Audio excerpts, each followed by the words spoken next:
What if Anakin Skywalker became the leader of the Jedi Council? Let's explore the depths of it in the video. The chamber falls silent as the last rays of Coruscant sunset filter through the tall windows of the Jedi Council room. The golden light stretches across the polished floor, illuminating dust particles that dance in the air like tiny stars. Obi-Wan Kenobi stands in the center of the chamber, his robe still bearing the scorch marks from the battle that claimed Mace Windu's life just hours ago. The smell of burned fabric mingles with the incense that always fills this sacred space. Around him, the remaining council members sit in their chairs, their faces etched with grief and uncertainty. Some stare at the empty seat where Mace once sat. Others look down at their hands, unable to meet anyone's eyes. The Clone Wars have reached a critical turning point, and the Jedi Order finds itself without its strongest warrior and moral compass. Master Yoda's breathing is labored as he leans heavily on his Gaimer stick. The ancient Jedi Master's normally bright eyes are dimmed with pain and exhaustion. He survived the assassination attempt on his life, a coordinated strike by separatist infiltrators that nearly succeeded. But his injuries are severe.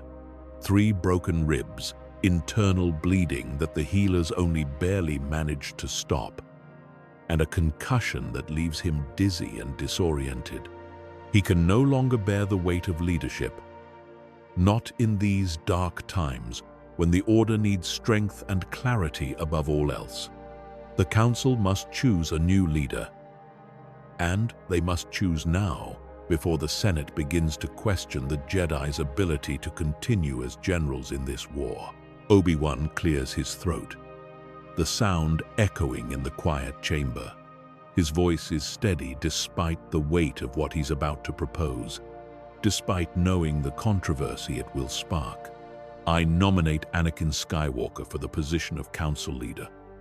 The room erupts in whispers. Shaak Ti's head whips around to stare at him. Adi Gallia's eyes go wide with shock. Kit Fisto's perpetual smile fades into a look of serious consideration.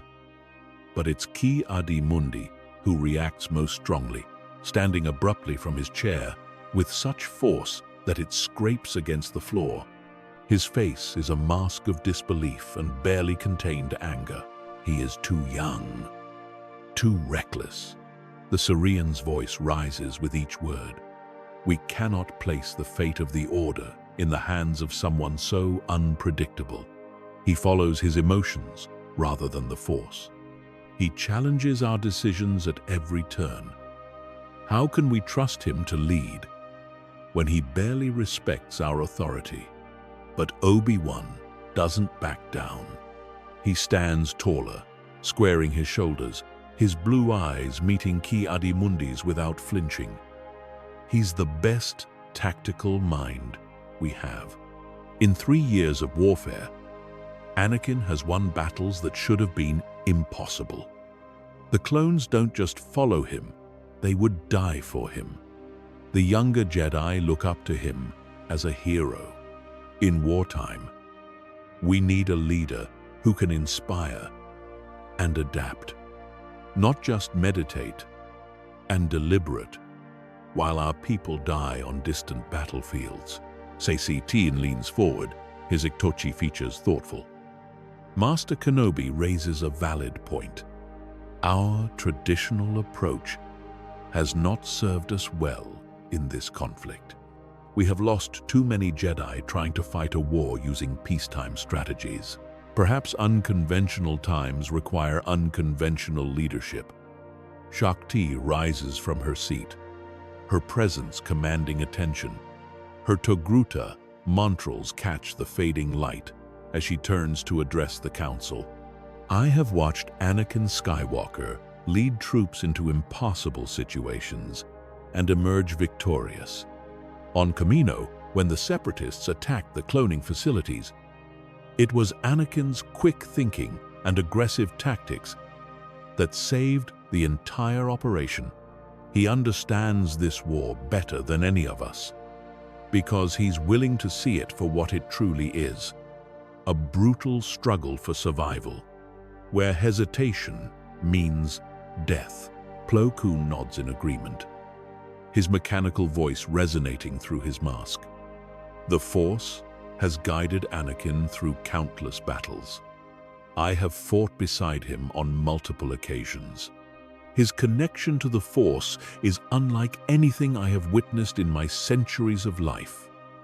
Perhaps it guides us now to make this choice, unconventional as it may seem. When he reaches into the Force during battle, it's as if the living Force itself flows through him with unprecedented clarity. Adi Gallia shakes her head, her expression troubled. And what of his emotional attachments? We all know he's closer to Senator Amidala than is appropriate for a Jedi. His friendship with the Chancellor borders on inappropriate, given Palpatine's political machinations. These are dangerous times, and Anakin Skywalker is a dangerous gamble. If his emotions compromise his judgment at a critical moment, we could lose everything. Kit Fisto finally speaks, his voice calm and measured. Every Jedi has attachments, whether we acknowledge them openly or hide them behind our robes and righteousness. The question is not whether Anakin has connections to others, but whether those connections make him stronger or weaker. From what I have observed, his loyalty to his friends and his determination to protect those he cares about makes him fight harder, think faster, and refuse to give up when others would surrender. Obi-Wan seizes on this point. Exactly. The old ways served us well in times of peace, but we are not at peace. We are at war. A war we are losing. Our rigid adherence to tradition has cost us dearly. Master Windu's death, may the Force embrace him, came because he underestimated the threat and overestimated our position. We need someone who can see the galaxy as it is, not as we wish it to be. Yoda taps his stick against the floor 3 times, the sound cutting through the debate like a blade. The ancient Jedi's voice is weak, but still carries authority. Decide we must. Vote we shall. Right. Obi-Wan is about one thing. Time for debate. We do not have. Choose we must. And live with that choice we will. Each member, search your feelings. Let the Force guide your decision, not fear or pride. The tension in the room becomes almost physical as each council member closes their eyes and reaches into the Force. The air seems to shimmer with their combined presence in the cosmic energy field. Some see visions of Anakin leading the Order to victory. Others see only darkness and fire. The Force offers no clear answer, only possibilities branching in infinite directions. The vote is called. One by one, each council member speaks their decision. Obi-Wan votes yes, his voice firm with conviction. Shakti votes yes, believing in the warrior Anakin has become. Plo Koon votes yes, trusting in the Force's guidance. Kit Fisto votes yes, seeing potential for necessary change. Saesee Tiin votes yes, recognizing the need for tactical brilliance. But Ki-Adi-Mundi votes no, his concerns about Anakin's emotional state too strong to overcome. Adi Gallia votes no, her worry about the senator outweighing other considerations. Stas Ali votes no, siding with her cousin Adi. Even Yoda, after long contemplation, votes no. sensing too much fear and uncertainty in the decision. But there are more yes votes than no. By the narrowest of margins, 5 votes to 4, Anakin Skywalker becomes the youngest Jedi to ever lead the Council. The decision is made, though the room remains heavy with doubt and unspoken concerns. Obi-Wan feels the weight of responsibility settle on his shoulders. He has just changed the course of history, for better or worse. The news spreads through the temple like wildfire carried on a strong wind. Padawans whisper excitedly in the training halls. Knights debate the wisdom of the choice in the meditation gardens. Masters express everything from cautious optimism to outright dismay in hushed conversations. The entire order seems to hold its breath, waiting to see what this unprecedented appointment will mean. When Anakin receives the summons, he's in one of the temple's hangar bays, working on his starfighter with his astromech R2-D2. His hands are covered in grease, and there's a smudge of oil across his forehead. He's been tinkering with the ship's systems, trying to squeeze a few more percentage points of speed from the engines, anything to distract himself from the grief of Master Windu's death. Ahsoka Tano, his Padawan, finds him there. Her orange skin seems to glow in the harsh hangar lights, and her blue and white montrals are growing longer as she matures. "Master, the Council wants to see you." Her voice is gentle, understanding that he's been avoiding people since the battle. Anakin wipes his hands on a rag, his jaw tight. "If they want to lecture me about proper respect for fallen masters, they can wait. I mourned Mace in my own way." "It's not that, Master." Ahsoka's eyes shine with something that looks like barely contained excitement mixed with concern. "I think it's something important, really important."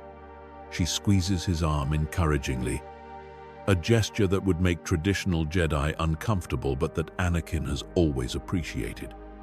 "You should go, and maybe wash your face first. You look like you lost a fight with an oil canister." He manages a small smile at that and heads to the refresher to clean up.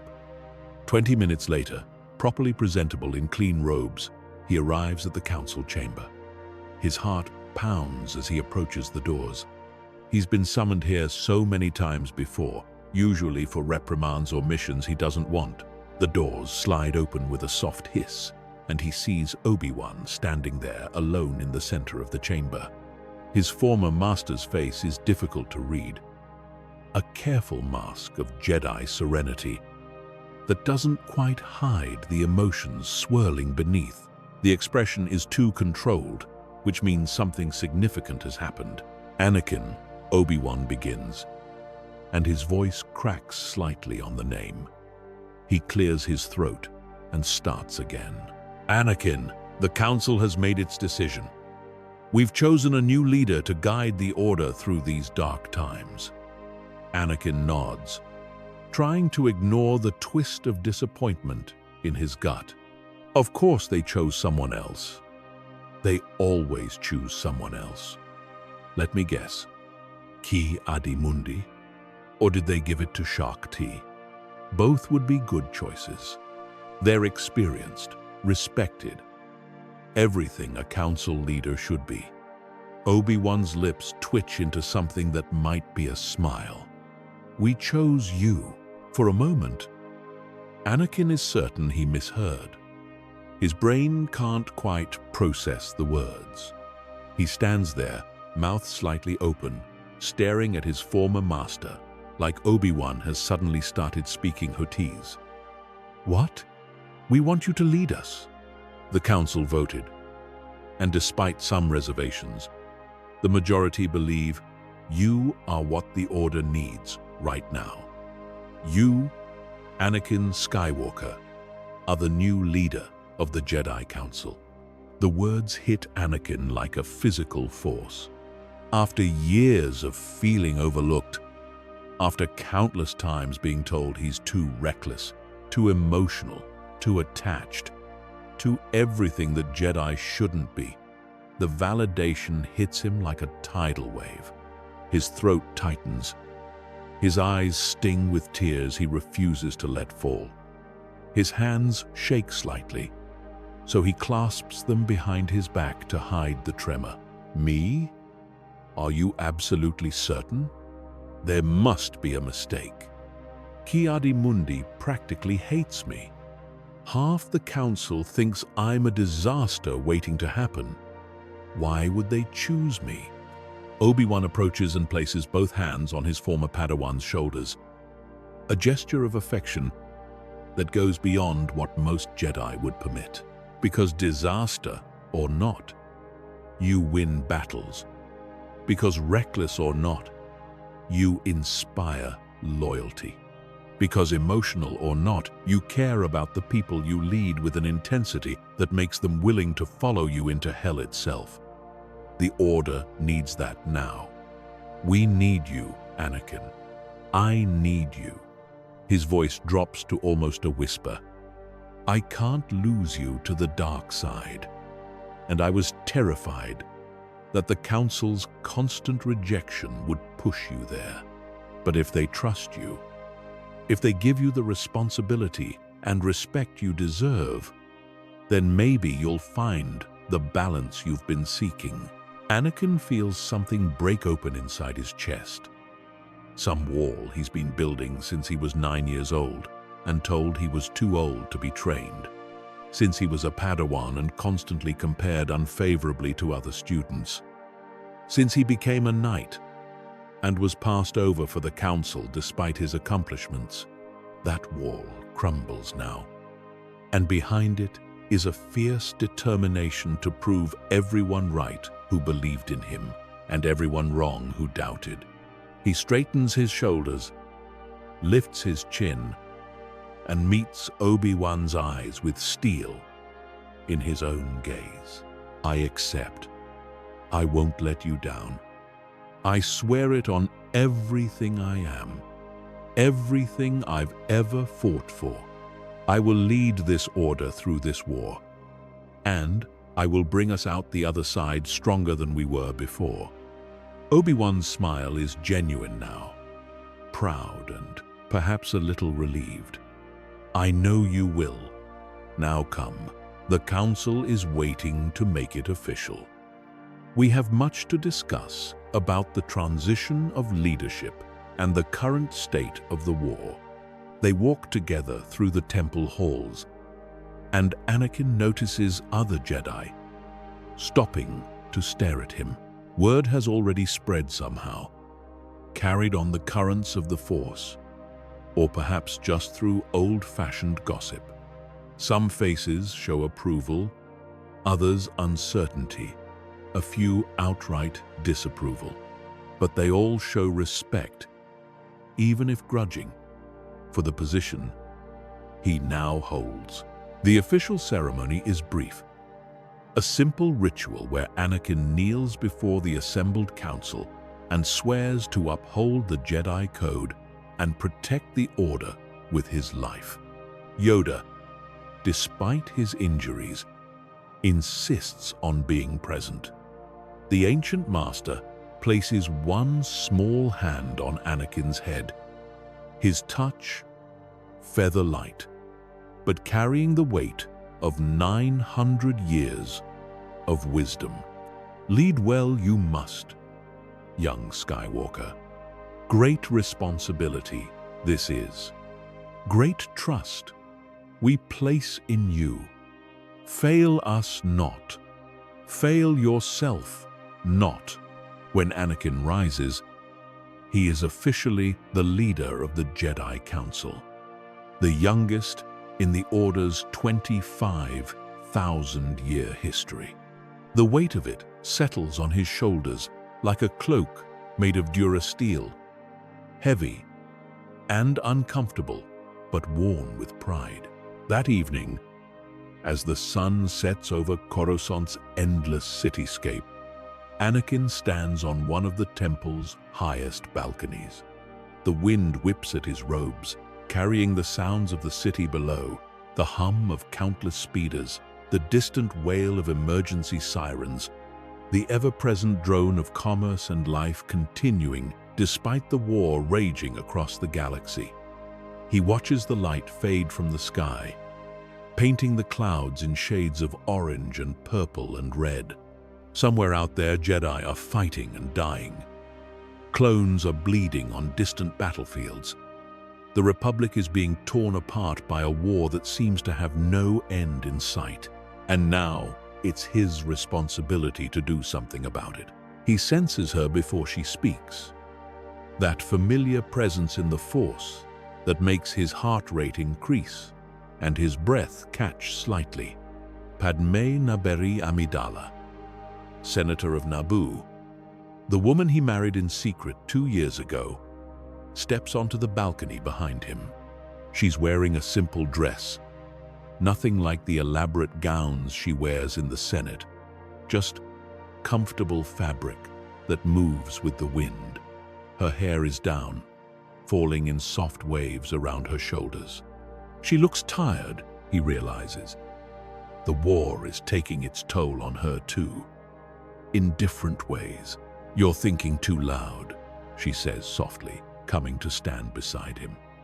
"I could feel your thoughts from 3 levels down. Worry and pride and fear all tangled together." Anakin doesn't look at her, still staring out at the city. "I wanted this for so long, Padmé. Recognition, respect, a seat at the table where decisions are made. The Council finally trusting me to be more than just a weapon they point at their enemies. But now that I have it, the weight of it feels like it might crush me. What if I fail them? What if I make the wrong decision and it costs lives? What if Ki-Adi-Mundi was right and I'm too emotional, too reckless, too young for this?" Padmé takes his hand, intertwining their fingers. Her touch is warm and grounding, pulling him back from the spiral of doubt. "You won't fail because you won't be doing it alone. You have Obi-Wan, you have Ahsoka, you have the entire Council to advise you. And you have me, even if I have to stay in the shadows. But Ani, I need you to promise me something." She turns him to face her, her brown eyes searching his face with an intensity that makes him feel exposed. "Promise me you'll be careful.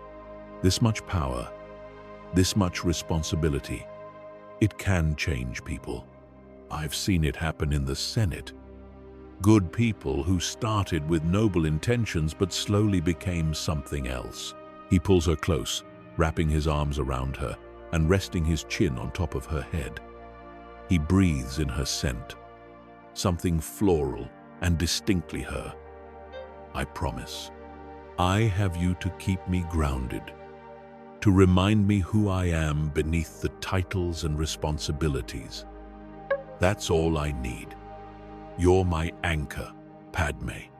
When everything else is chaos and darkness, you're the light that guides me home."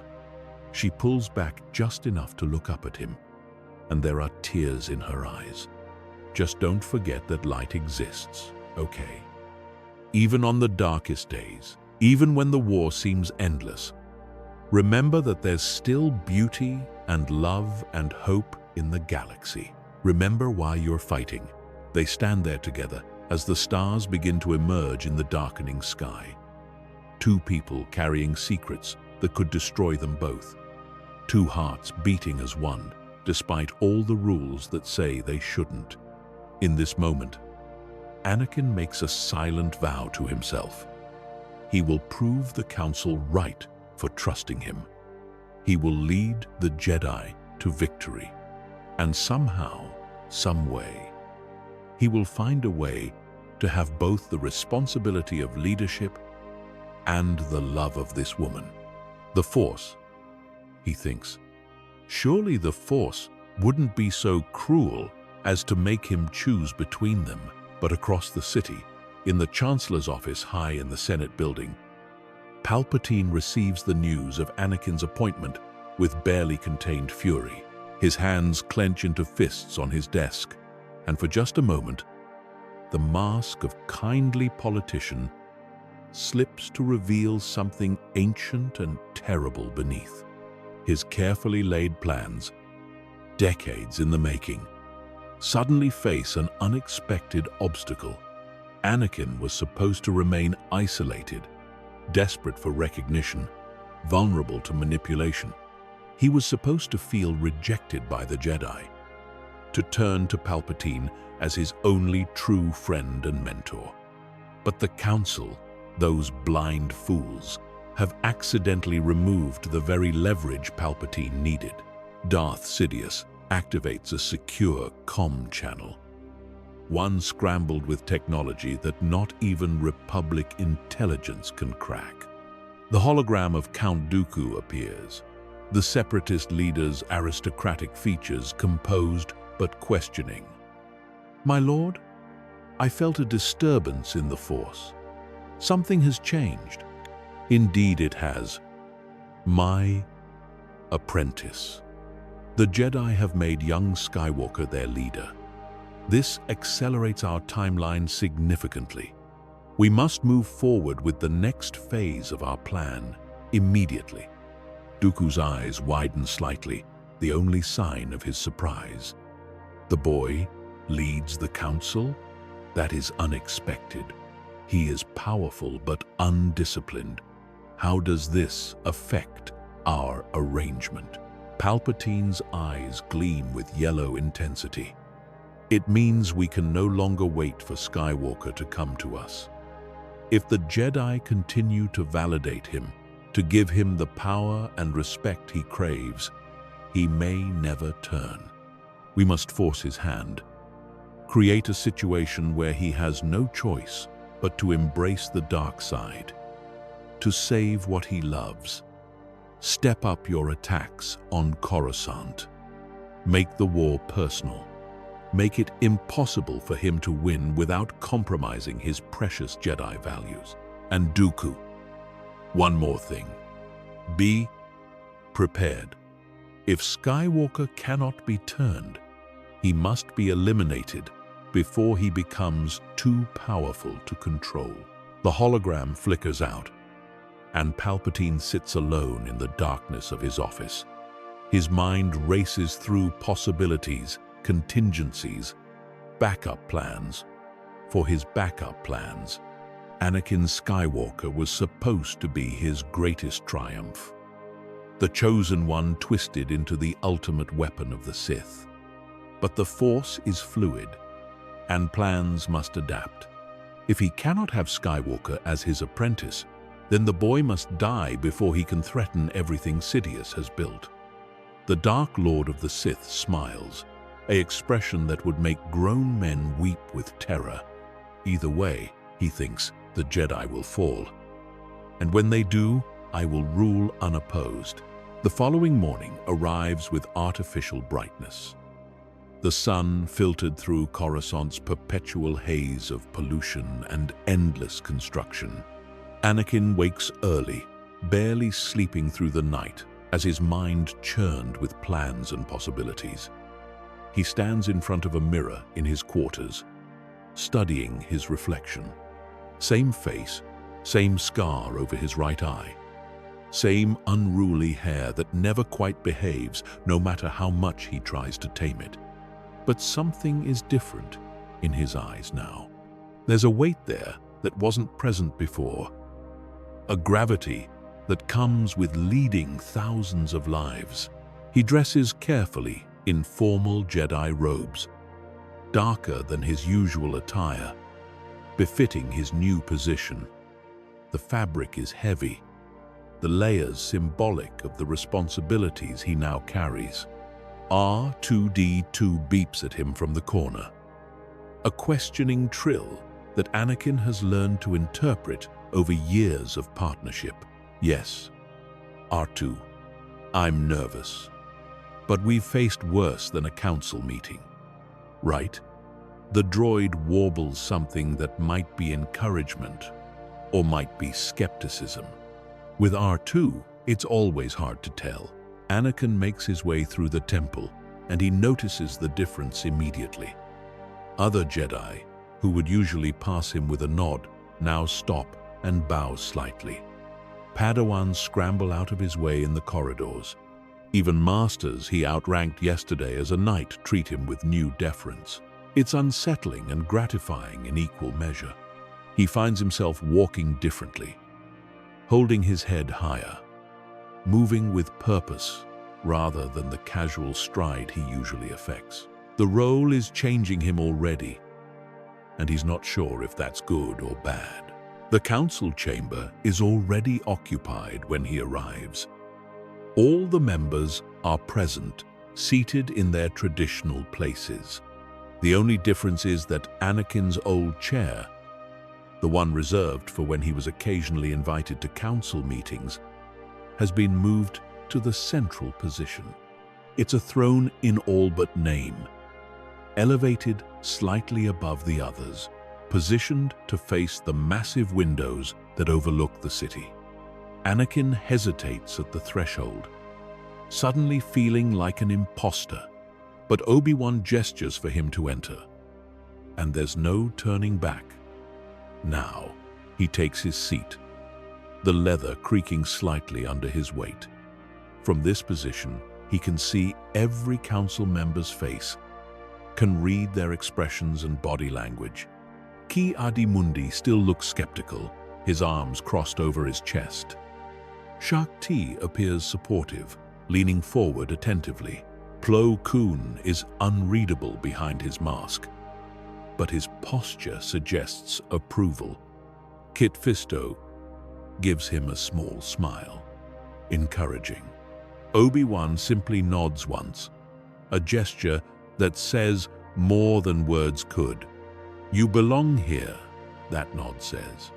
"Don't let anyone, including yourself, tell you otherwise." Anakin clears his throat, his voice coming out stronger than he expected. "Thank you all for your trust in appointing me to this position. I know some of you have reservations, and I respect that. I'm young, I'm unconventional, and I've never hidden my disagreements with how the Council operates. But I want to be clear about something from the start. I'm not here to dismantle the Jedi Order or throw away centuries of tradition. I'm here to save it." He pauses, letting his words sink in. The Jedi Order has become something it was never meant to be. We've become generals and soldiers instead of peacekeepers and diplomats. That ends now. Ki-Adi-Mundi leans forward, his voice sharp. "We have a duty to the Republic. The clone army fights under our command. The Senate expects us to lead. How can you propose we abandon the war effort when the entire galaxy is at stake?" "I'm not proposing we abandon anything." Anakin keeps his voice level, refusing to rise to the bait. "I'm proposing we fight smarter instead of harder. We've been spreading ourselves too thin, acting as frontline commanders for entire battalions. It's getting Jedi killed at an unprecedented rate, and it's not even effective. The Separatists adapt to our tactics faster than we can develop new ones, because we're predictable. We follow the same playbook we've been using for decades, and Dooku is exploiting it."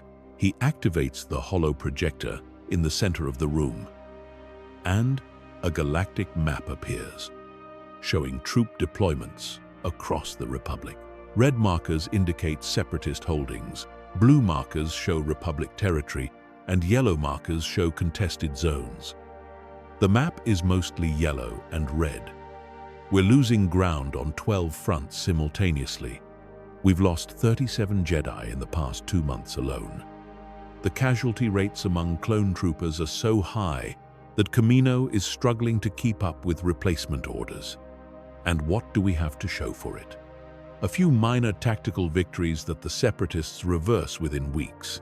Anakin zooms in on several specific battle sites, bringing up detailed casualty reports that make several council members wince. From now on, we operate differently. We form specialized strike teams, small groups of 2 or 3 Jedi working with elite clone units for surgical strikes. We target key infrastructure, leadership, supply lines. We hit fast, hit hard, and extract before the enemy can respond. We do what we do best: precision operations. Not leading armies into meat grinders, where Jedi die trying to hold ground that doesn't matter strategically. Obi-Wan strokes his beard thoughtfully, his tactical mind clearly working through the implications. It's unorthodox, but it has merit. The Jedi fought this way during the old Sith Wars, small teams of masters and knights conducting raids while conventional forces held the lines. We've lost too many knights and Padawans in conventional battles because we're using Force users as infantry commanders. That's not playing to our strengths. Saesee Tiin nods slowly. The strategy has historical precedent, and it addresses the critical issue of Jedi casualties. But what about morale? The clones fight harder when they have Jedi with them. If we withdraw from frontline command, will the army's effectiveness decrease? That's why we don't withdraw completely. Anakin brings up a new tactical display showing his proposed deployments. We rotate Jedi through frontline positions, but for shorter durations and with clearer objectives. Instead of a Jedi general staying with a battalion for months, grinding through endless battles, they lead specific operations for days or weeks before rotating out. This gives the clones the Jedi presence they need while preventing burnout and reducing casualties. And it allows us to deploy our strike teams where they'll have the most impact. Shakti examines the deployment pattern with professional interest. This would require significantly better intelligence gathering and coordination. We'd need to know where to strike before we commit teams. How do you propose we improve our intelligence capabilities? Anakin smiles, and there's a sharpness to it that makes him look dangerous. We leverage assets we've been underutilizing. Clone intelligence officers like Commander Fox's investigators, underworld contacts in the lower levels of Coruscant and other urban centers. And we stop ignoring the insights of our younger Jedi just because they don't have decades of experience.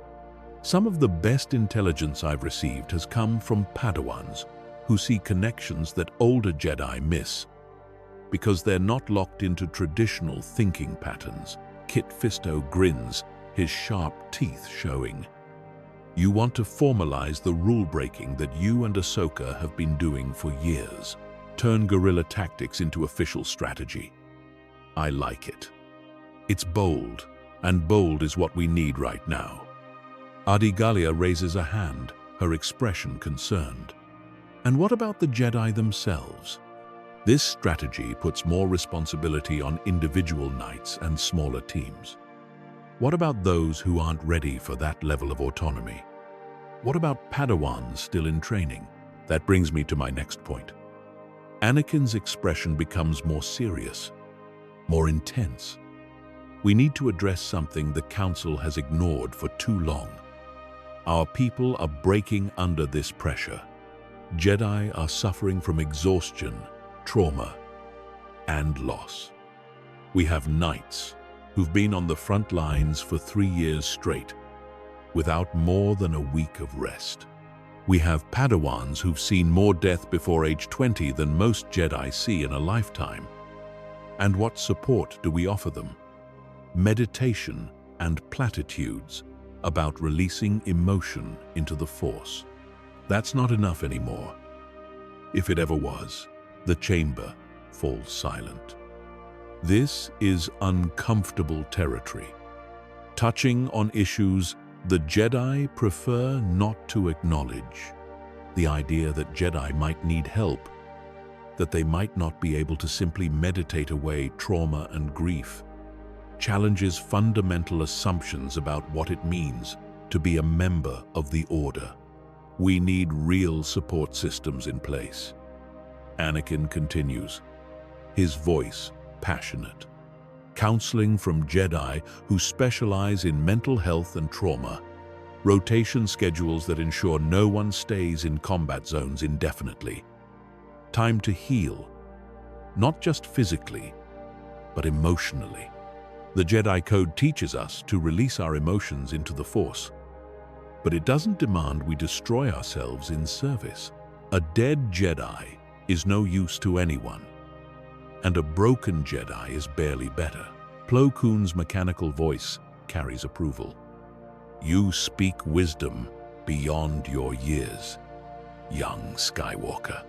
I have watched too many promising Jedi lose themselves in this war, becoming hollow shells who go through the motions but have lost their connection to the Force's light. If we are to survive as an Order, we must care for our own as much as we care for the Republic. But Ki-Adi-Mundi is not convinced. His voice carries the weight of tradition and skepticism. What you propose sounds more like coddling than training. Jedi have always been expected to be strong, to overcome adversity through connection to the Force. If we start treating them as fragile beings who need constant care, how can we expect them to face the darkness without falling? Anakin turns to face him directly, and there's steel in his voice now. Tell me, Master Mundi, how many Padawans have you lost in this war? How many knights under your command have died or been so traumatized they can barely function?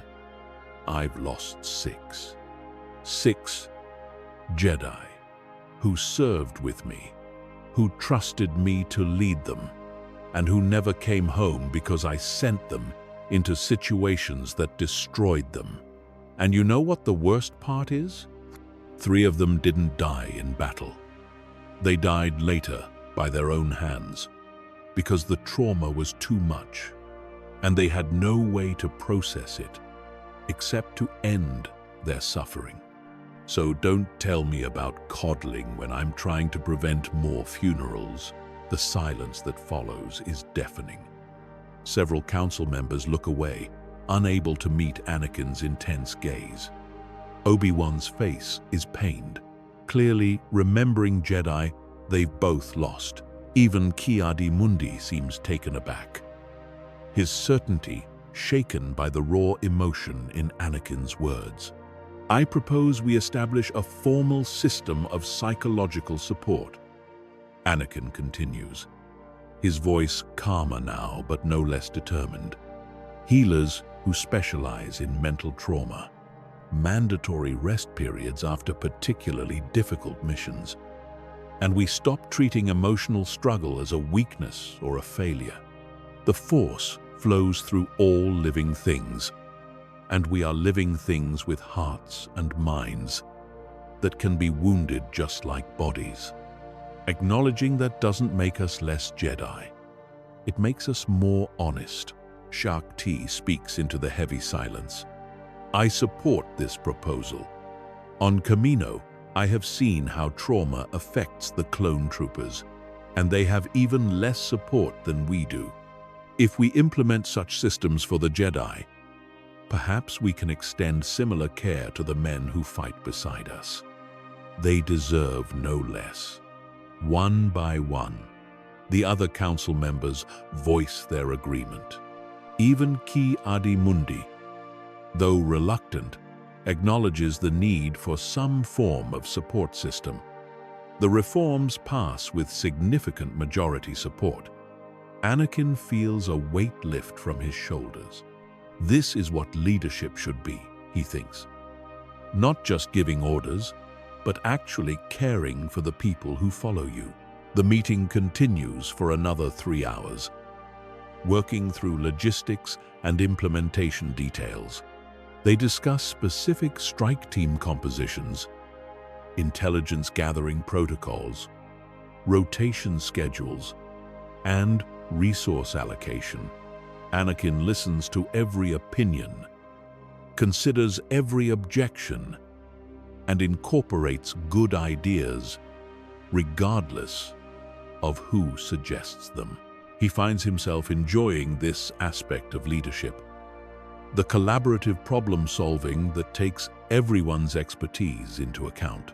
It's so different from the authoritarian approach he feared the position would require. By the time the meeting ends, it's well past midday. The other council members file out, some looking thoughtful, others troubled, but all seeming to accept that change is coming, whether they're ready for it or not. Obi-Wan lingers behind, waiting until they're alone before speaking. That was well done, Anakin. You showed wisdom and compassion in equal measure. I'm proud of you. The words mean more than Anakin can express. He simply nods, not trusting his voice. But Obi-Wan isn't finished. However, you made powerful statements in there.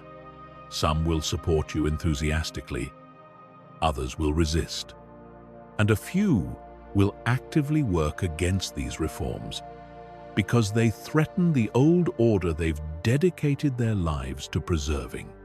Be prepared for opposition, and don't let it make you bitter. I know. Anakin runs a hand through his hair, suddenly feeling exhausted. Change is always hard, especially for people who have invested everything in the status quo. But we can't keep doing things the same way and expect different results. That's not wisdom. That's insanity. Obi-Wan smiles at that. Indeed. Just remember, you don't have to do this alone. Delegate. Trust your people. And, for Force's sake, take your own advice about rest and support. You're no good to anyone if you burn yourself out trying to save everyone. They clasp forearms in the old Jedi manner, a gesture of mutual respect and partnership that transcends the master-apprentice relationship they once had. Over the following weeks, Anakin throws himself into implementing the reforms with characteristic intensity.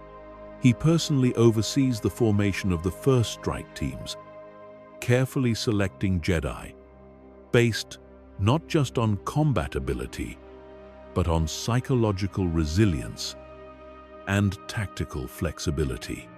He pairs experienced masters with promising knights, creating teams that balance wisdom with energy. The first team consists of Kit Fisto and his former Padawan Nadar Veb, along with Commander Monk and an elite squad of scuba troopers. Their mission is to infiltrate and destroy separatist shipyards on Dak that have been producing warships at an alarming rate.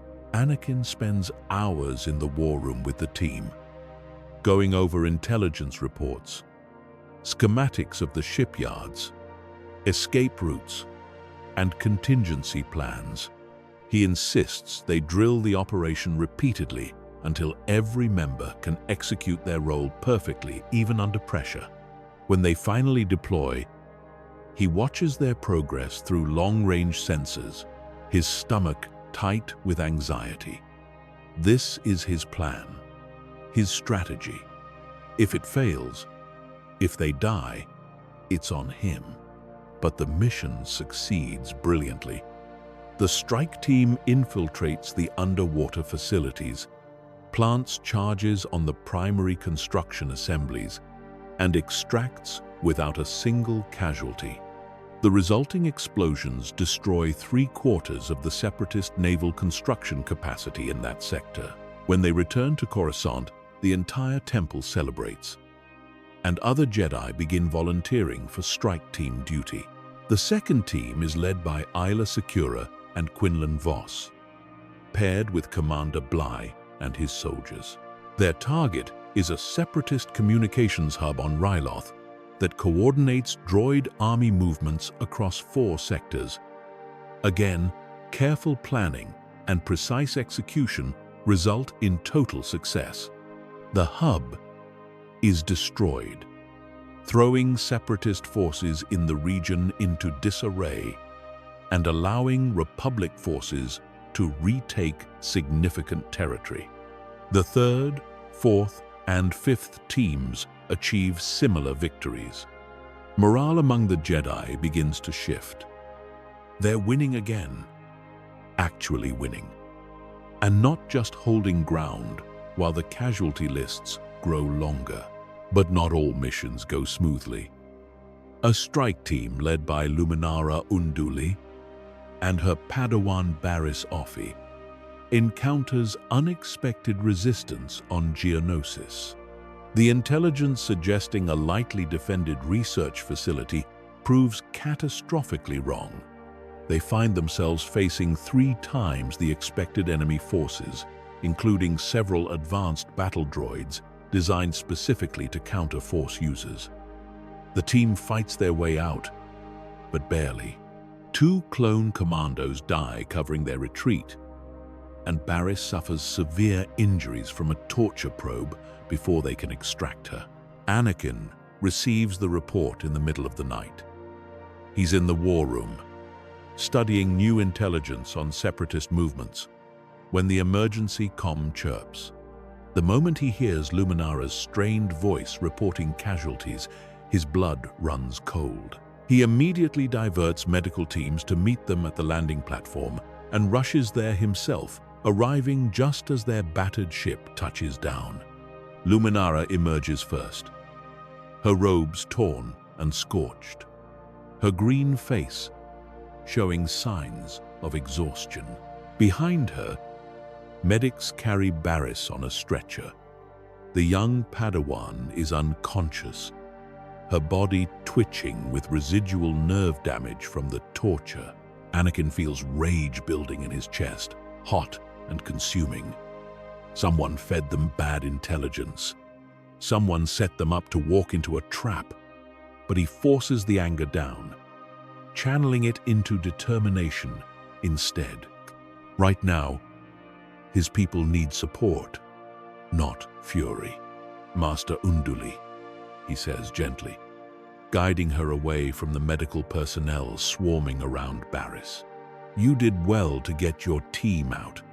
The intelligence failure is not your fault. It's mine for not verifying the source more thoroughly. She shakes her head, and there are tears in her eyes. Something he's never seen from the normally composed master. I should have been more cautious. I should have sensed the danger. Barriss trusted me to keep her safe, and I failed her. You kept her alive. That's what matters. Anakin's voice is firm. She'll recover, and you'll both be stronger for having survived. But I need to know everything about that mission. Every detail, no matter how small. Someone wanted you to walk into that trap, and I need to find out who and why. Over the next several days, as Barriss slowly recovers under the care of Jedi healers, Anakin personally investigates the intelligence failure. He traces the source of the faulty information back through multiple channels, following a trail that becomes increasingly suspicious. The original intelligence came from a Republic officer in the Strategic Information Service. But when Anakin tries to interview him, he finds the man dead, officially listed as a suicide, but with signs that suggest murder. The trail goes cold, but Anakin's suspicions are aroused.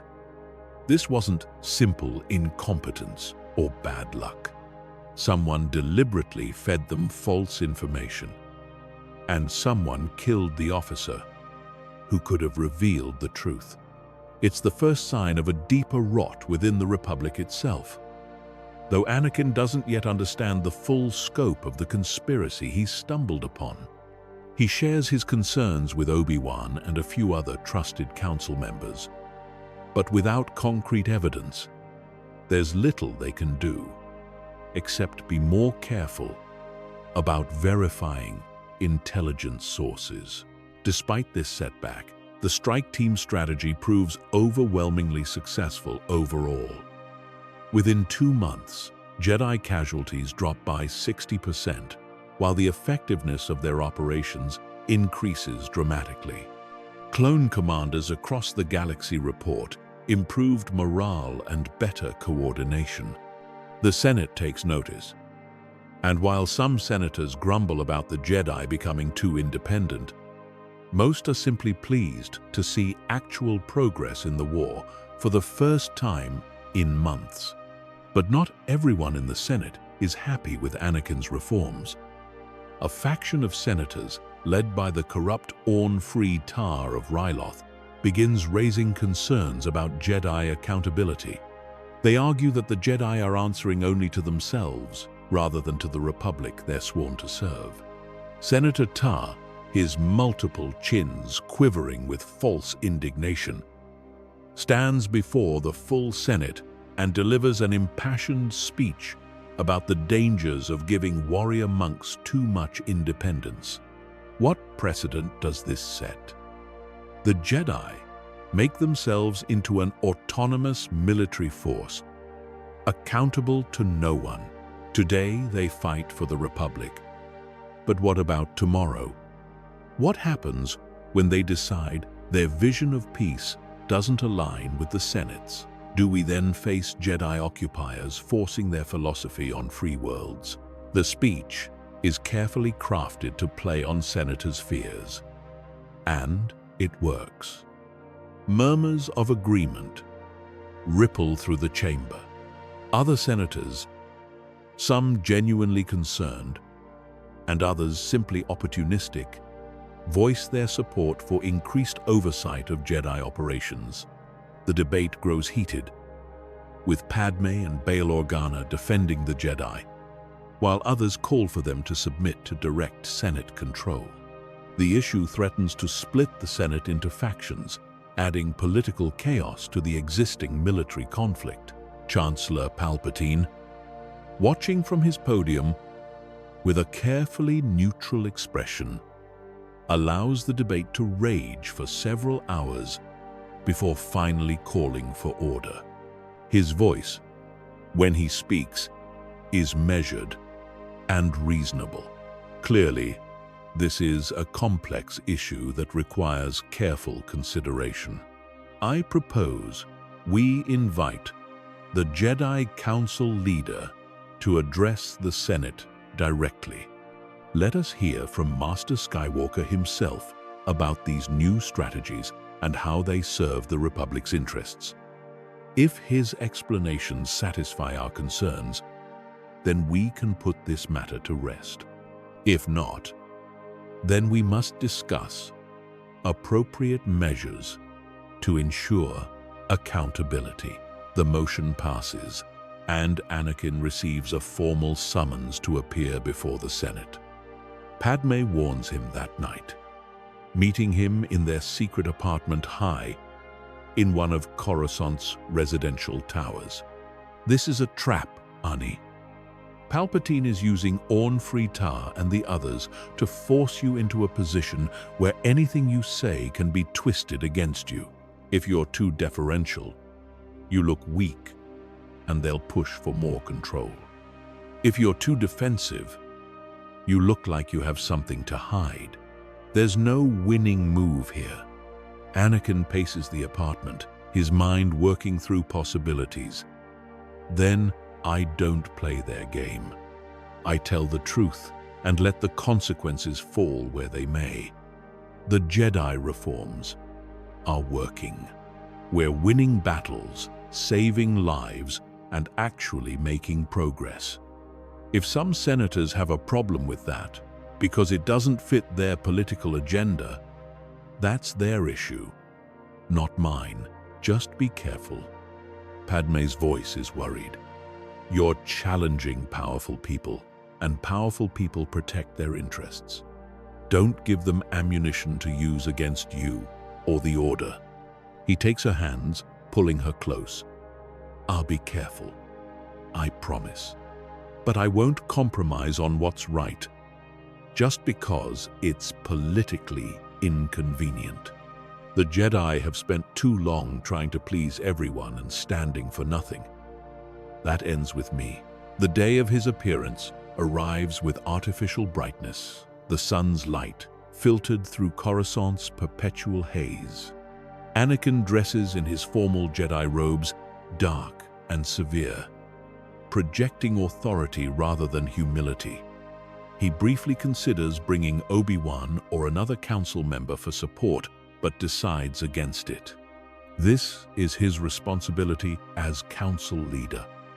He'll face it alone. He enters the Senate chamber through the main doors rather than a private entrance, walking down the central aisle as hundreds of senators watch from their floating pods. The architecture is designed to be intimidating, making anyone standing in the center feel small and exposed. But Anakin has faced down Sith assassins and armies of battle droids. Politicians in fancy chairs don't frighten him. He stands in the center of the massive chamber, and his platform rises slightly to make him visible to all. Honorable senators, he begins, his voice amplified by microphones hidden in the floor. I appear before you today as the leader of the Jedi Council, not to defend our actions, but to explain them. There seems to be confusion about the purpose and effectiveness of the strategic reforms we've implemented. So, let me be absolutely clear. Everything we have done, every change we have made, has been in service of winning this war more efficiently and with fewer casualties on all sides. Senator Orn Fritar's pod floats forward, the rotund Twi'lek's voice dripping with false concern. Master Skywalker, no one questions your dedication, but surely you must understand our worries. The Jedi have effectively made yourselves an independent military force. You no longer coordinate with Senate oversight committees. You run operations that the elected representatives of the Republic know nothing about until after they're completed. This is not the partnership we agreed to when the war began. Anakin keeps his voice level, refusing to rise to the bait. The Senate granted the Jedi authority to prosecute this war as we saw fit. We're doing exactly that. As for oversight, I invite any senator to review our operational reports, casualty statistics, and strategic assessments. The data speaks for itself. Since implementing the new tactics, Jedi casualties are down 60%. Clone trooper casualties in operations involving Jedi strike teams are down 40%. Our success rate in achieving mission objectives is up by 75%. Those aren't just numbers, senators. Those are lives saved, families that won't receive death notifications, soldiers who will come home when this war ends. Another senator, a human woman from Chandrila, speaks up. But at what cost to democratic principles? You make decisions that affect entire sectors without consultation. You've withdrawn Jedi from frontline command without discussing it with the military leadership appointed by this body. Where does your authority end and ours begin? Anakin feels his temper starting to fray but keeps it contained. My authority ends exactly where the Jedi's mandate ends. We are peacekeepers and guardians, not politicians or administrators. We fight to end this war, not to govern. But we cannot do that effectively if every tactical decision requires approval from committees that take weeks to reach consensus. War doesn't wait for bureaucracy, senators. The Separatists don't pause their attacks while we debate the finer points of oversight protocols. The debate continues for over an hour. Senators raising various concerns and Anakin addressing each one with a mixture of data, logic, and barely restrained frustration. He can feel Palpatine watching from his podium. The Chancellor's presence somehow oppressive, even from across the vast chamber. There's something about the man's attention that makes Anakin's skin crawl, though he can't quite articulate why. Finally, Bail Organa's pod moves forward. The senator from Alderaan's voice calm and reasonable. It seems to me that we're arguing about solutions to problems that don't actually exist. The Jedi reforms have been effective by every measurable metric. Yes, they operate with significant autonomy, but that autonomy was granted to them by this very body. If we're concerned about accountability, let's establish regular reporting requirements. Master Skywalker can appear before the Military Oversight Committee monthly to brief us on operations. That provides transparency without hamstringing the Jedi's ability to fight effectively. Padme's pod joins Bail's, her voice adding weight to the proposal. Senator Organa speaks wisely. We must balance legitimate oversight with practical necessity. The Jedi have proven their loyalty to the Republic countless times over thousands of years. Let's not treat them as threats simply because they're being effective for the first time in this war. Other senators begin voicing support for the compromise, and eventually, a vote is called. The proposal passes with a comfortable majority. Anakin will appear before the Military Oversight Committee once per month to provide updates, but the Jedi retain operational independence. It's not a complete victory, but it's enough. As the Senate session ends and senators begin filing out, Anakin notices Palpatine beckoning him to a private chamber off the main floor. He considers ignoring the summons but decides that would be politically unwise. He follows the Chancellor into an ornate office decorated with sculptures and artwork from across the galaxy. Palpatine smiles warmly, his grandfatherly demeanor firmly in place. Anakin, my boy, that was quite a performance. You handled yourself admirably against some very aggressive questioning. Anakin nods cautiously, unsure where this conversation is heading. Thank you, Chancellor. Though I was simply telling the truth, the reforms work, and the data proves it. Of course. Palpatine moves to a window overlooking the city. But you must understand, Anakin, that truth and politics rarely align. Senators don't really care about casualty rates or strategic effectiveness. They care about power, about control, about ensuring they remain relevant in a galaxy being reshaped by war. You threatened that today by showing you don't need them. That's dangerous, even if you're right. Anakin frowns, uncomfortable with the cynicism in Palpatine's words. I'm not trying to threaten anyone. I'm just trying to win the war and keep my people alive. Isn't that what we all want? Palpatine turns, and for just a moment, Anakin thinks he sees something flicker behind the Chancellor's eyes. Something cold and calculating that doesn't match his warm smile. Of course, that's what we want. But wanting something and achieving it are very different things. You're young, Anakin, and you have fresh eyes that see the galaxy as it is, rather than as we've always assumed it must be.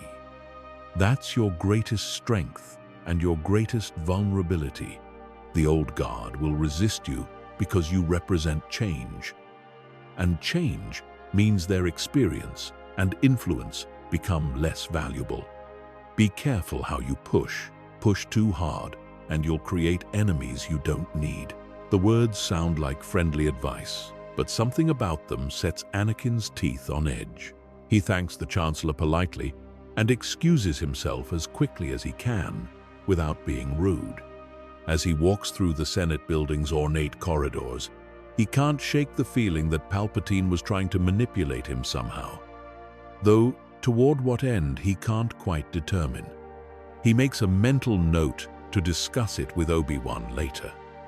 His old master has always been better at reading the political undercurrents that Anakin tends to miss. The rest of the day is consumed with routine administrative tasks, reviewing mission reports, approving supply requisitions, mediating a dispute between two Jedi Masters about training methodologies. By the time evening arrives, Anakin is mentally exhausted in a way that combat never leaves him. He retreats to his quarters, intending to meditate and clear his mind, but instead finds himself pacing restlessly. Something is bothering him, an itch at the back of his awareness that he can't quite identify. It's like the Force is trying to tell him something, but the message is too faint to understand clearly. He decides to walk the temple grounds, hoping the movement will help him think. The gardens are peaceful at this hour, with only a few Jedi moving through the carefully tended pathways. The sound of artificial waterfalls provides a soothing background rhythm. He finds a bench overlooking a pond filled with luminescent fish from Naboo, a gift from the planet's government years ago. He sits there, watching the fish drift lazily through the water, trying to quiet his racing thoughts. Master Skywalker?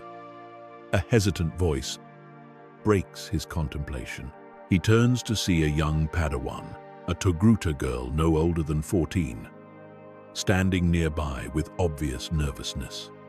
She holds a datapad clutched against her chest like a shield. "I'm sorry to disturb you, but I was hoping to speak with you if you have time." Anakin gestures to the bench beside him. "Of course. What's on your mind?" The girl sits, still nervous but determined. "It's about the new policies you implemented, the mental health support and rotation schedules. I wanted to thank you for that. My master was on the front lines for almost 3 years straight. He came back different, angrier, more closed off. He wouldn't talk about what he experienced, just threw himself into training, harder and harder. 2 weeks ago, he went to one of the new counselors you brought in. He's been going regularly since then, and I can see the difference. He's starting to come back to himself. Because of you." Anakin feels his throat tighten with emotion. It's one thing to implement policies and see them reflected in statistics. It's another thing entirely to hear a personal story about how those changes affect real lives. "What's your master's name?" "Knight Tavik Oz. He's a guardian, specializes in lightsaber combat. He doesn't talk much, but he's one of the best teachers I've ever had. I was worried I was going to lose him. Not to the war, but to whatever darkness he was carrying inside. But he's healing now, so thank you." She bows her head slightly, then stands and hurries away before Anakin can respond, clearly embarrassed by her own vulnerability. He sits there for a long time after she leaves, watching the luminescent fish and thinking about Knight Tavik Oz, a Jedi he's never met but whose life he apparently touched through policy changes. This is what leadership should be, he realizes. Not just winning battles or outmaneuvering political opponents, but actually improving lives in ways large and small. It's a validation more powerful than any council vote or Senate approval, but it's also a reminder of the responsibility he carries. Every decision he makes ripples outward, affecting thousands of lives. The weight of that should be crushing, But instead, it feels right. It feels like purpose. As the weeks turn into months, the effects of Anakin's leadership become increasingly apparent. The Jedi Order transforms in ways subtle and profound. The Temple, which had felt like a besieged fortress during the darkest days of the war, begins to feel like a place of hope again. Padawans laugh in the training halls. Knights share stories of successful missions rather than just mourning the dead. Masters debate philosophy and strategy with genuine passion rather than weary resignation. The change in atmosphere is palpable, and it spreads outward from Coruscant to Jedi across the galaxy. But even as the Order grows stronger, Anakin can't shake the feeling that something larger is at play. The intelligence failures that led to Luminara's disastrous mission weren't isolated incidents. More and more, he notices patterns that don't make sense. Separatist forces that seem to know exactly where Republic troops will be. Supply shipments that get intercepted despite careful security. Key Republic officials who suddenly support Separatist-friendly policies after visiting certain planets. It's too consistent to be coincidence, too precise to be simple espionage. Anakin begins a private investigation, one that he keeps secret from all but a handful of trusted allies. He enlists Ahsoka, asking her to quietly gather information during her missions. He brings in Commander Rex and Commander Cody, the clone commanders he trusts most, asking them to watch for suspicious patterns among their fellow officers. And he approaches Padme in the Senate, requesting her help accessing financial records and communications that the Jedi don't have authority to examine. Each piece of information they gather is small and seemingly innocent on its own. But when compiled together, a picture begins to emerge. And it's a picture that terrifies Anakin more than any battlefield ever has. Someone has infiltrated the highest levels of the Republic. Someone with access to military plans, Senate deliberations, and intelligence operations. Someone who is feeding information to the Separatists while simultaneously manipulating Republic policy to prolong the war. It's not just a spy network or a group of traitors. It's something more organized, more insidious. And all the trails, when followed far enough, seem to point in directions that touch the Chancellor's office. Never directly, but always nearby, like orbiting satellites, careful never to get too close to the gravitational center. Late one night, after months of investigation, Anakin sits in a secure room deep within the Jedi Temple with Obi-Wan, Ahsoka, Rex, and Padme. The walls are shielded against electronic surveillance, and they've checked 3 times for physical listening devices. On a hollow display in the center of the table, Anakin projects the results of their investigation. Financial records showing money flowing from Republic accounts to shell corporations that then fund Separatist operations. Communication intercepts proving that someone leaked the plans for the Battle of Jabiim to Separatist forces, causing massive Republic casualties. Personnel files showing that key Republic officials with suspicious loyalties all received recommendations from the same source. Obi-Wan studies the data, his face growing paler with each revelation. This is treason on a massive scale. But who? Who has the access and authority to do all of this without being detected? Anakin takes a deep breath, knowing what he's about to say will sound insane. The trails lead back to the Chancellor's office. Not to Palpatine directly, but to people close to him. His aides, his advisors, his inner circle. Padme shakes her head, her expression conflicted between belief and denial. Palpatine? The man who's been a champion of democracy for decades?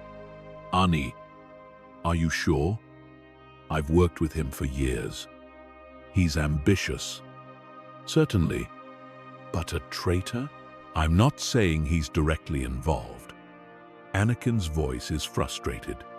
But someone in his inner circle is. Or multiple someones. And either Palpatine is the most incompetent chancellor in history for not noticing, or he's deliberately looking the other way. Either option is unacceptable. Rex leans forward, his scarred features intense. If you're right, sir, then we're sitting on information that could tear the Republic apart. We can't take this to the Senate without absolute proof. And even then, Palpatine's political allies will defend him. We need something undeniable. Something so clear that no one can dismiss it or explain it away. Ahsoka, who has been quiet throughout, finally speaks. Master, there's another possibility we haven't considered. What if this is bigger than just the Chancellor's office? What if the corruption goes deeper into the Senate, into the military, into every level of government? We might not be fighting a few traitors. We might be fighting a shadow government that's been building power while everyone was distracted by the war. The words hang in the air, heavy with implication. If Ahsoka is right, then they're facing something far more dangerous than a simple conspiracy. They're facing a coordinated attempt to subvert the entire Republic from within, and they have no idea how deep the corruption goes or who they can trust. Obi-Wan runs a hand over his face, suddenly looking very tired. We need more information before we can act. We'll continue investigating, but carefully. No one outside this room can know what we're doing. And Anakin, he looks directly at his former apprentice, his gaze intense. Be very careful around the Chancellor. If he is involved, even peripherally, then you being close to him puts you at risk. Don't give him any reason to think you suspect him. Anakin nods. Though the idea of pretending nothing is wrong while investigating his old mentor sits poorly with him. What I don't understand is the motive. Let's say Palpatine is involved. Why would he want to prolong the war? What does he gain from Republic and Separatist forces destroying each other? Padme answers, her political instincts sharp. Power. War gives him emergency powers that he wouldn't have in peacetime. Every month the war continues. The Senate grants him more authority, more control, more ability to act without oversight. If the war ended tomorrow, he'd have to give all that back. But if it continues, if it drags on for years, he effectively becomes a dictator wrapped in the trappings of democracy. It's brilliant if you're ruthless enough to sacrifice millions of lives for personal ambition. The realization settles over the group like a shroud. If Padme is right, then they're not just fighting traitors. They're fighting someone who is willing to destroy the Republic in order to rule its ashes. And that someone has the support of much of the Senate, the loyalty of significant military forces, and the resources of the entire government. How do you fight that? How do you expose that without causing the very chaos and collapse that would serve their purposes? We take it one step at a time. Anakin's voice is firm, projecting a confidence he doesn't entirely feel. We continue gathering evidence. We identify who can be trusted and who can't. We protect the people we can protect. And when the time comes, when we have proof that even Palpatine's allies can't dismiss, we strike hard and we strike fast. But we do it right. No mistakes. No half measures. Because if we try to expose this and fail, we won't get a second chance. The group agrees to continue their investigation in secret. They establish protocols for secure communication, dead drops for physical evidence, and code phrases that will alert the others if someone is compromised. It's spycraft, not Jedi work. But these are not normal times. As the meeting breaks up and everyone disperses to avoid drawing attention, Obi-Wan pulls Anakin aside. "You're handling this well, but I know you. My former Padawan. You're angry. You feel betrayed by someone you trusted. Don't let that anger consume you." Anakin meets his eyes. "I'm not angry, Master. I'm furious." If what we suspect is true, then Palpatine has been manipulating me since I was a child. Every kindness, every word of encouragement, every bit of advice, it was all calculated to make me dependent on him, to make me loyal to him over the Order. And I fell for it. I let myself be played like a puppet. Obi-Wan places a hand on his shoulder. "You're not a puppet. And recognizing manipulation is the first step to breaking free of it. The fact that you're here, investigating this rather than dismissing it, shows that he doesn't control you anymore. Whatever hold he thought he had is broken. Now we just need to make sure he doesn't realize that until we're ready." They part ways, and Anakin returns to his quarters. But he doesn't sleep. He sits in meditation, reaching deep into the Force, trying to understand the currents and eddies that swirl around this mystery.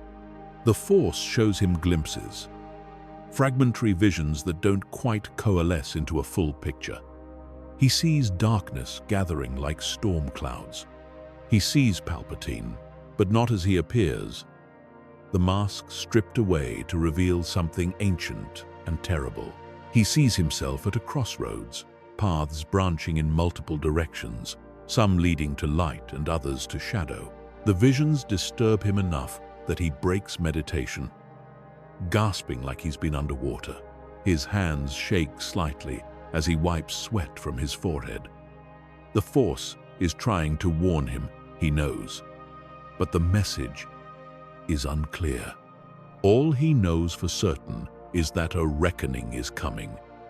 And when it arrives, everything he's built, everything he's fought for, will be tested. Over the following weeks, the investigation continues. Ahsoka follows a lead on Felucia that connects a local separatist commander to a Republic senator. Rex coordinates with Commander Fox to track down the source of leaked military intelligence, eventually identifying 3 separate compromised officers. Padme uses her Senate connections to access financial records that show massive sums being transferred through banking systems designed to hide the money trail. Each piece of evidence they gather is damning on its own. Together, they paint a picture of systemic corruption on a scale that defies belief. But the trails always stop before reaching Palpatine directly. It's as if whoever orchestrated this was careful to maintain layers of deniability, ensuring that even if the lower levels were exposed, the top would remain safe. Anakin finds himself increasingly paranoid, questioning everyone's motives, seeing conspiracies in innocent actions. He knows this isn't healthy, but he can't stop himself. The stakes are too high. His paranoia is vindicated when Ahsoka narrowly survives an assassination attempt on Coruscant. She's walking through the lower levels, following a lead on a black market weapons dealer, when 3 figures ambush her. They're skilled, far more skilled than common thugs, moving with precision that suggests professional training. Ahsoka's lightsabers flash in the dim lighting as she defends herself. But she's outnumbered, and fighting in close quarters, where her agility is limited. One of the attackers manages to inject her with something before she can cut him down. A sedative that makes her vision blur and her limbs feel heavy. She barely escapes, stumbling through back alleys until she reaches a safe house Anakin had established for exactly this sort of emergency. She triggers a distress signal, and within 20 minutes, Anakin and Rex arrive with medical personnel. The healers manage to purge most of the sedative from her system, but Ahsoka is badly shaken. Those weren't random thugs, Master. They knew who I was. They were waiting for me. Someone told them I'd be there. Anakin feels cold rage building in his chest, but he channels it into focus. Did you recognize them? Could you identify who sent them? Ahsoka shakes her head weakly. They wore masks and didn't speak, but one of them had a tattoo on his wrist, a symbol I didn't recognize. She describes it, and Anakin's blood runs cold. He's seen that symbol before in classified intelligence reports about a shadowy organization called the Sith Eternal. Old legends of Sith cultists who supposedly operated in secret. He dismissed them as myths, ancient history that had no relevance to current events. But if they're real, if they're active on Coruscant, then the conspiracy they're investigating might go deeper than even Padme feared. This changes everything. Anakin's voice is grim. We're not just dealing with corrupt politicians and treasonous officers. We're dealing with Sith. The word sends a chill through everyone present. The Sith, the ancient enemies of the Jedi, supposedly extinct for 1,000 years. But the Force has been growing darker lately. The Jedi all feel it, and the war itself reeks of Sith manipulation. If the Sith are behind this, then everything makes terrible sense. The orchestrated conflict, the manipulation of both sides, the corruption of Republic institutions. These are all classic Sith strategies taken straight from historical records of the ancient Sith Wars.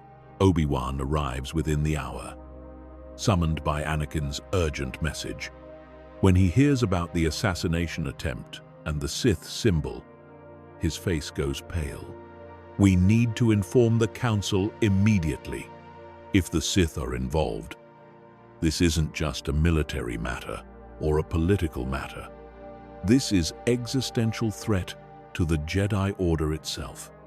But Anakin shakes his head. Not yet. If we tell the Council, it becomes official. People start talking, rumors spread, and whoever is behind this will know we're onto them. We need to keep investigating quietly until we have enough evidence to act. And we need to find the Sith Lord orchestrating all of this, because there's always a master pulling the strings.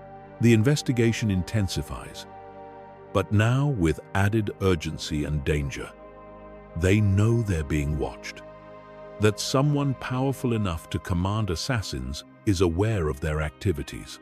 They take extreme precautions, varying their routes, using secure communications, meeting only in places they can defend. Anakin assigns loyal clone troopers to shadow Ahsoka at all times, much to her protests.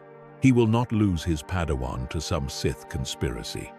The breakthrough comes from an unexpected source. Padme, using her position on the Senate Intelligence Oversight Committee, gains access to archived communications from before the war. She's looking for financial irregularities, but what she finds is far more damning. There are encrypted transmissions between Senator Palpatine before he became Chancellor, and someone identified only as Tyrannus. The encryption is sophisticated, too sophisticated to break quickly. But Padme has the files copied and brings them to Anakin. They spend 3 days working with Republic cryptographers loyal to their cause, trying to break the encryption. When they finally succeed, the contents are explosive. The communications show Palpatine discussing the creation of the clone army years before the war began. They show him manipulating the Trade Federation into blockading Naboo. They show him coordinating with someone named Dooku, helping the Count organize the separatist movement. Every major event that led to the war traces back to Palpatine pulling strings from the shadows. Anakin stares at the decrypted messages, his hands shaking with fury and betrayal. He's been friends with Palpatine since he was 9 years old. The Chancellor was a mentor, a confidant, someone who seemed to genuinely care when the Jedi Council dismissed or doubted him. And it was all a lie, all of it. Every kind word, every gesture of support, every piece of advice, it was manipulation by a Sith Lord grooming a potential apprentice. The realization is devastating, like losing a father figure and discovering that person was actually a monster in disguise. Obi-Wan puts a hand on his shoulder, his voice gentle. "I know this hurts, Anakin, but we finally have what we need. Proof that even Palpatine's staunchest allies can't dismiss. We can act now. We can expose him and end this." Anakin takes a deep breath, forcing down the emotional turmoil to focus on practicalities. "We need to move carefully. Palpatine has contingencies. If we try to arrest him publicly, he might escape or activate some backup plan. We need to strike hard and fast, with enough force to ensure he can't talk his way out or fight his way out. And we need to do it in a way that proves to the galaxy who and what he really is." They develop a plan. Padme will present the evidence to the Senate Oversight Committee, but only to those senators they vetted as trustworthy. Bail Organa, Mon Mothma, and a few others who have consistently opposed Palpatine's accumulation of power. This will create a legal framework for the arrest, while preventing Palpatine from claiming it's a Jedi coup. Simultaneously, Anakin will lead a team of Jedi to arrest the Chancellor. But they'll time it to coincide with Padme's presentation so that the Senate knows the charges before Palpatine can spin the narrative. The team is carefully selected. Anakin will lead, using his authority as council leader to make the arrest legitimate. Obi-Wan will accompany him, his reputation and experience crucial for credibility. Ahsoka insists on coming despite the danger, arguing that she's earned the right after surviving the assassination attempt. And Plo Koon volunteers, his combat prowess and wisdom balancing the team. 4 Jedi to arrest a Sith Lord. It should be enough. It has to be enough. The night before the operation, Anakin can't sleep.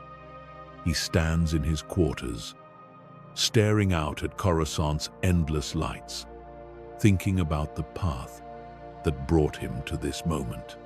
From a slave child on Tatooine to the leader of the Jedi Order, about to arrest the most powerful man in the galaxy. If someone had told that 9-year-old boy this is where he'd end up, he would have thought they were insane. But here he is, and tomorrow, everything changes. He senses Padme before she enters, her presence in the Force, a warm light that cuts through his dark thoughts. "You should be resting," she says softly, wrapping her arms around him from behind. "Tomorrow is going to be dangerous. I can't rest. Not when I keep thinking about all the ways this could go wrong. What if he's more powerful than we expect?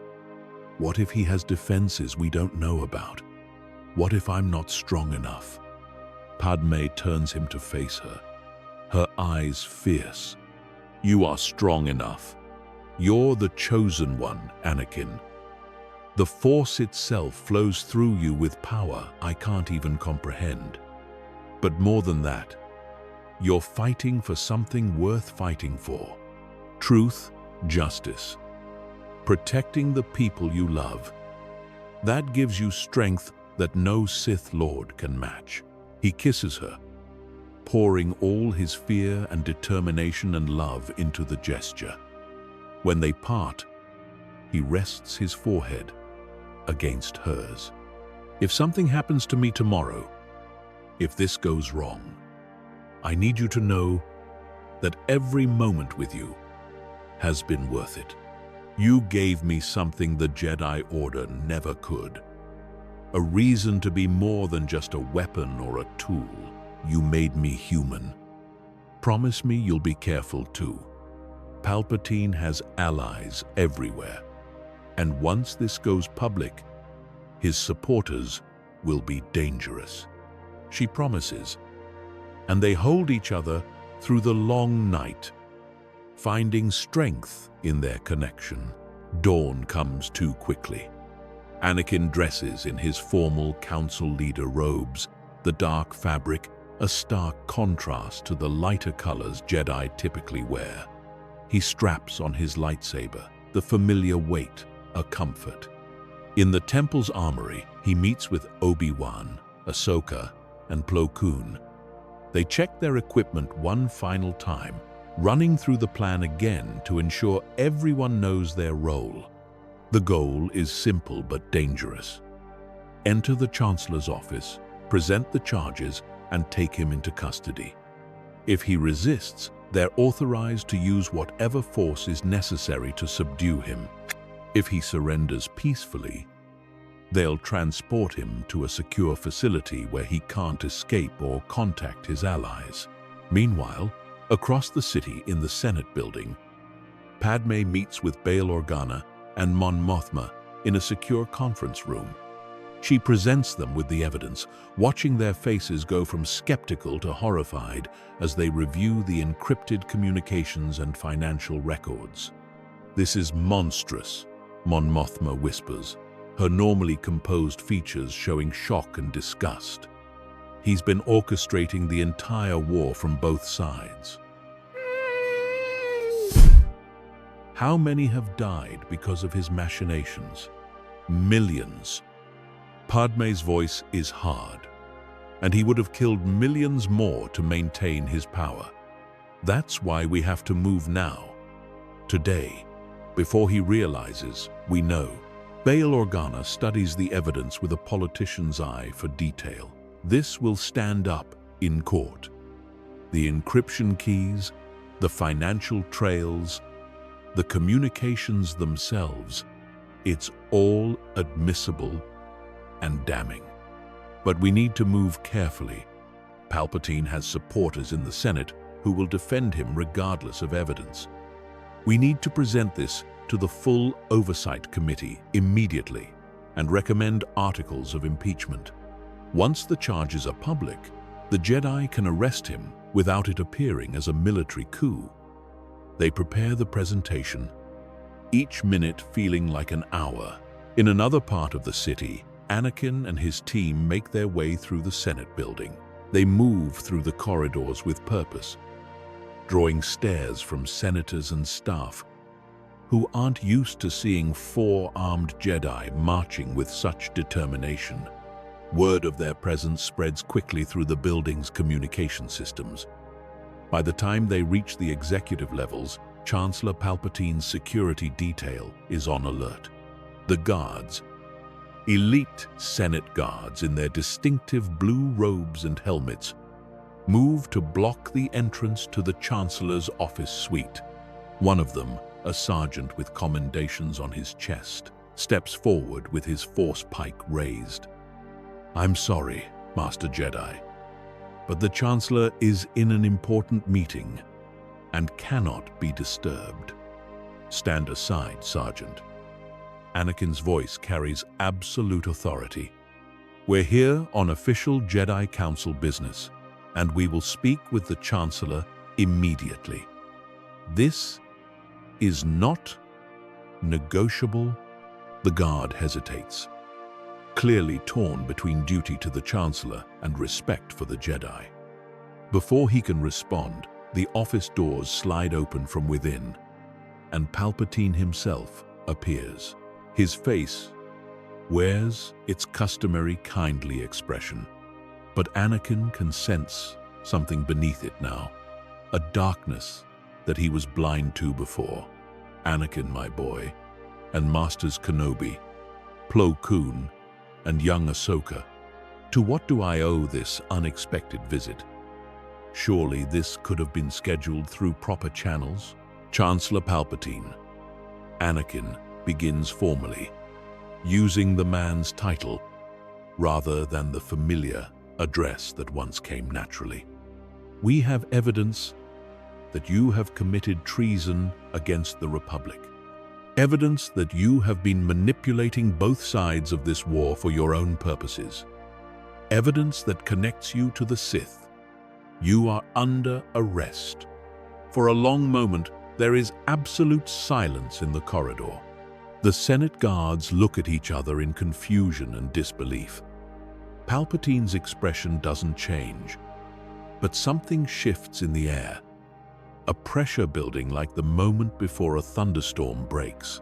Then, Palpatine begins to laugh. It starts soft and grows into something terrible and wrong. A sound that makes the guards step back instinctively.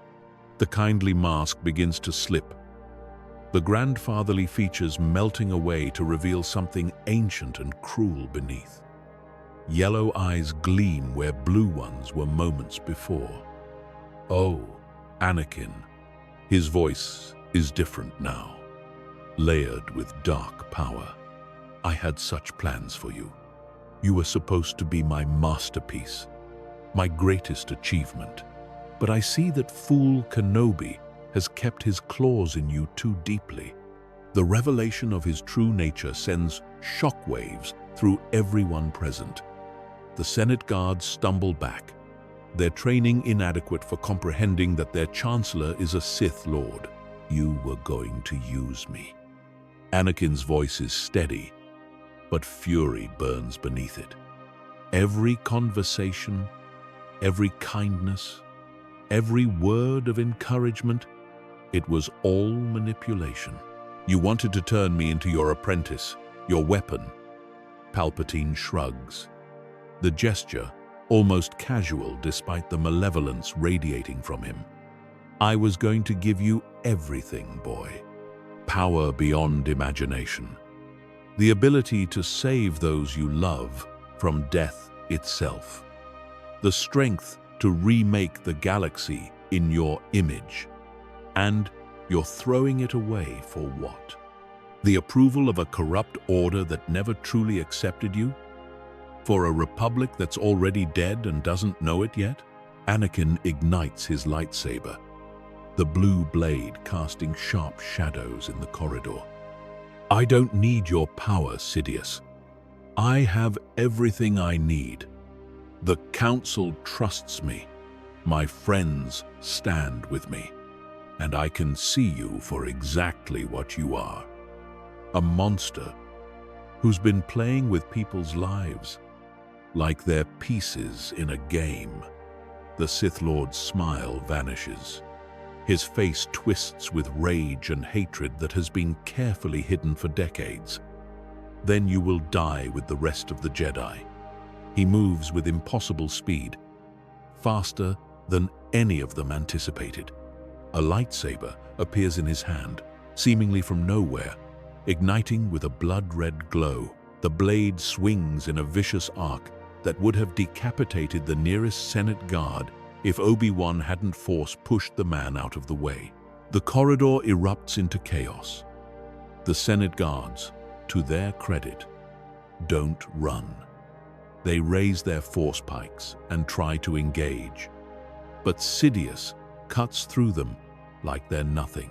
His blade flashes in precise, economical strikes that kill instantly. Within seconds, 4 guards lie dead on the polished floor, their blood pooling on marble designed to look beautiful, not to be easily cleaned of carnage. Plo Koon and Ahsoka immediately flank Sidious, their lightsabers moving in coordinated strikes designed to overwhelm through multiple angles of attack. But the Sith Lord is faster than any of them anticipated, his blade becoming a crimson blur that deflects their attacks while simultaneously launching vicious counterstrikes. Anakin rushes in from the front, his fighting style aggressive and powerful. His blade crashes against Sidious's with tremendous force, and for a moment, the Sith Lord's eyes widen. The boy is stronger than he expected, more focused. This is not the emotionally compromised youngling he was counting on corrupting. This is a trained warrior with everything to fight for and nothing to prove. You've grown strong, young Skywalker. Sidious's voice is mocking even as he defends against the coordinated assault. But strength without the dark side is nothing. Anakin presses his attack, forcing Sidious back step by step. You're wrong. The dark side isn't strength. It's a crutch for those too weak to face their own limitations. Obi-Wan comes in from the left, his Form 3 defensive technique, now used offensively to probe for openings. His blade moves in tight, controlled arcs that force Sidious to divide his attention. Ahsoka mirrors him from the right, her dual lightsabers creating a web of light that cuts off escape routes. Plo Koon attacks from behind, his considerable skill adding another layer to the assault. 4 Jedi, each a master of combat in their own right, working in perfect coordination through their shared connection to the Force. And, slowly, impossibly, Darth Sidious is being pushed back. The Sith Lord snarls in fury and frustration. He realizes he cannot win this through pure blade work, not against 4 opponents of this caliber working together. With a roar that seems to shake the walls, he unleashes a massive wave of Force lightning. The blue-white energy arcs through the air, splitting into multiple streams that target each Jedi simultaneously. The attack is powerful enough to kill a normal person instantly, to cook their internal organs and stop their heart. But these are not normal people. All 4 Jedi bring their lightsabers up to block, the blades absorbing the lightning and dissipating it as heat and light. The corridor fills with the crackle of energy and the smell of ozone. Plo Koon takes the brunt of one bolt directly on his mechanical respirator. The device sparks and smokes, and the Keldor Jedi Master gasps as systems critical to breathing the wrong atmosphere fail. He stumbles, his concentration broken, and that momentary weakness is all Sidious needs. The Sith Lord cuts the lightning to the others and focuses everything on Plo Koon, increasing the intensity until the Jedi's lightsaber begins to waver. No. Anakin channels the Force, creating a barrier that dissipates some of the lightning, buying Plo Koon precious seconds. But Sidious uses the distraction to launch a physical attack, his lightsaber moving in a serpentine strike pattern that's almost impossible to track. The blade catches Plo Koon across the chest. The Jedi Master's eyes widen behind his protective mask. Then he falls, his body hitting the floor with a heavy thud. Ahsoka screams in rage and grief. Her attacks become more aggressive, less controlled, fueled by emotion rather than training. Master Plo was like a grandfather to her, one of the few council members who always supported her unconditionally. Seeing him cut down ignites something primal in her. She throws herself at Sidious with abandon, her dual blades moving faster than the eye can follow. But aggression without discipline is exactly what the Sith Lord wants. He catches one of her lightsabers with his own and wrenches it from her grip with a brutal twist of his wrist. Before she can adjust, he kicks her viciously in the chest. The force-enhanced blow sends her flying backward, slamming into the wall hard enough to crack the decorative stone. She slides down, leaving a smear of blood, and doesn't get up. Her head lolls to the side. Consciousness fled. Now, it's just Anakin and Obi-Wan, master and apprentice, standing side by side, as they've done countless times before. But they've never faced anything like this.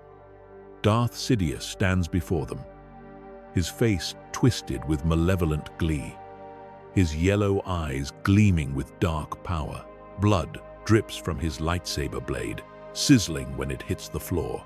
Two little Jedi against a Sith Lord. His voice is mocking, cruel. How do you think this ends? Together. Obi-Wan's voice is firm, steady, showing none of the fear he must feel. It ends together. They attack in perfect synchronization, their bond through the Force, allowing them to move as one entity rather than two separate fighters. Anakin goes high while Obi-Wan goes low. When Sidious blocks one, the other strikes. When he tries to counter, they're already moving to the next position. It's a technique they've practiced for years, refined through countless battles and training sessions. They know each other's rhythms, can anticipate each other's moves before they happen. The duel moves through the corridor, leaving scorched walls and gouged floors in its wake. Sidious is being pushed back, and he knows it. His blade work is impeccable, his technique flawless, but he's fighting two opponents who are operating with a level of coordination he can't match alone.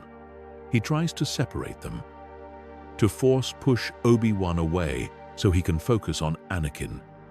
But the two Jedi anchor each other, using their combined strength to resist the attack. Frustration builds in Sidious, mixing with his rage to create a volatile combination. He reaches out with the Force, not to attack the Jedi, but to tear the environment apart. The ornate chandelier hanging above them rips free from its moorings, tons of crystal and metal plummeting downward.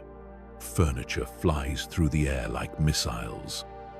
The walls themselves begin to crack and crumble as the Sith Lord channels destructive energy into the building's structure. Windows shatter, raining glass into the corridor. It becomes a battlefield of flying debris and environmental hazards, forcing Anakin and Obi-Wan to divide their attention between fighting Sidious and protecting themselves from the chaos.